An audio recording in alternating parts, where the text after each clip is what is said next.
Hi friends, welcome to Indhu's kitchen. இன்றைக்கி நம்மளோட சேனலில் நம்ம வீடுகளில் எல்லா பண்டிகைகளுக்குமே வாசலில் மாவிலை தோரணம் கட்டுவோம். அந்த தோரணத்தை ரொம்ப ஈஸியாக எப்படி டெக்கரேட் பண்ணுறதுன்னு பார்க்கலாம். நான் இன்றைக்கி ஒரே சைஸில் இருக்கிற 15 மாவிலைகள் எடுத்து வச்சுருக்கேன். ஒரே சைஸில் இருந்ததுன்னா பார்க்க அழகாக இருக்கும். இதை நல்லா கழுவிட்டு ஒரு துணி வச்சு துடைச்சி வச்சுக்கோங்க. இப்போது இதிலேருந்து ஒரு இலை எடுத்துகிட்டு அதோட காம்பு பகுதியை கொஞ்சமாக கட் பண்ணி விட்டுக்கலாம். அதுக்கப்புறமா ரொம்ப அழுத்தம் கொடுக்காம மடித்து அதோட காம்பை இலையோட அடிப்பகுதியில் சொருகி விட்டுக்கோங்க.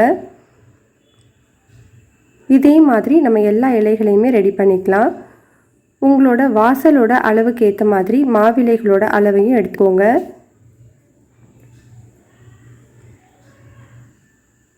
இப்போ நம்ம எடுத்து வச்சுருந்த மாவிலைகள் எல்லாத்தையுமே அதே மாதிரி ரெடி பண்ணியாச்சு. நான் இன்றைக்கி வெள்ளை நூலில் தான் மஞ்சள் தடவி வச்சுருக்கேன். உங்கள்கிட்ட மஞ்சள் நூல் இருந்துச்சுன்னா நீங்கள் அதையே யூஸ் பண்ணிக்கலாம். இப்போ நம்ம நூலை வச்சு ரெடி பண்ணி வச்சுருக்கிற மாவிலைகளுக்குள்ளே விட்டு கோர்த்துக்கலாம்.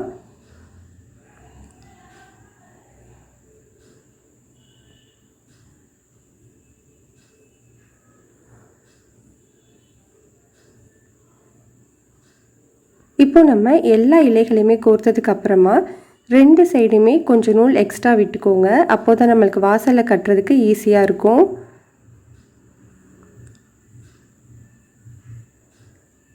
இந்த மாவிலை மேலே நம்ம சாமந்தி பூ வச்சு தான் டெக்கரேட் பண்ணிக்க போகிறோம். நம்ம சாமந்தி பூ எடுத்துட்டு அதோட காம்பு பகுதியை இந்த மாதிரி சிசர் வச்சு கட் பண்ணி எடுத்துக்கலாம்.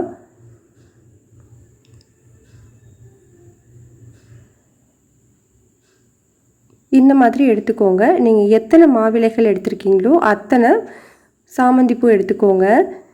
சாமந்திப்பூவும் ஒரே சைஸில் பார்த்து எடுத்துக்கோங்க. அப்போ ரொம்பவே அழகாக இருக்கும்.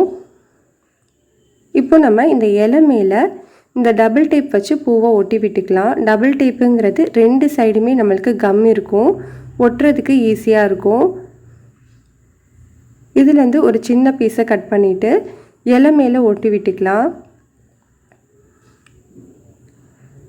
இப்போது இது மேலே நம்ம கட் பண்ணி வச்சுருக்கிற சாமந்தி பூவை ஒட்டி விட்டுக்கலாம்.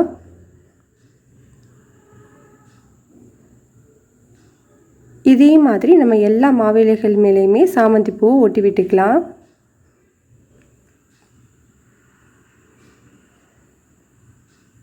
இப்போ நம்ம எல்லா பூவையுமே ஒட்டி வச்சாச்சு.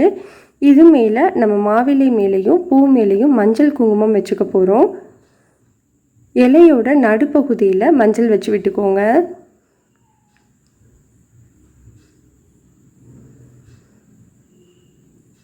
ஒரு சின்ன டாட் மாதிரி வச்சுக்கோங்க. அப்போ தான் பார்க்குறதுக்கு அழகாக இருக்கும்.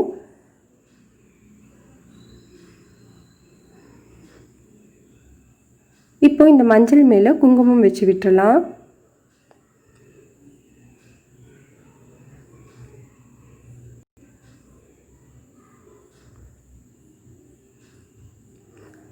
இலைகள் எல்லாத்துலேயுமே மஞ்சள் குங்குமம் வச்சதுக்கப்புறமா பூக்கள் மேலே எல்லாத்துலேயுமே மஞ்சளும் குங்குமமும் வச்சு விட்டுக்கலாம்.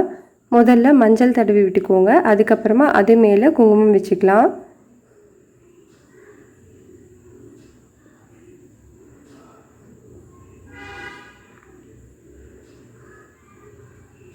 இப்போ நம்ம எல்லாத்துலேயுமே வச்சாச்சு. அவ்வளோதான், நம்மளுக்கு மாவிலை தோரணம் ரெடி ஆகிடுச்சு. நம்ம இதை வாசலில் கட்டி விட்டுறலாம். ரொம்பவே சிம்பிளாகவும் ரொம்பவே அழகாகவும் மாவிலை தோரணம் ரெடி ஆகிடுச்சு. கண்டிப்பாக இதே மாதிரி நீங்களும் இந்த பண்டிகைக்கு ட்ரை பண்ணி பாருங்கள். இந்த வீடியோ உங்களுக்கு பிடிச்சிருந்ததுன்னா லைக் பண்ணுங்கள், ஷேர் பண்ணுங்கள், கமெண்ட் பண்ணுங்கள். மறக்காமல் நம்ம சேனலை சப்ஸ்கிரைப் பண்ணிக்கோங்க. கூடவே பெல் ஐக்கானையும் கிளிக் பண்ணிவிட்டு ஆளுங்கிற ஆப்ஷனையும் கிளிக் பண்ணிக்கோங்க.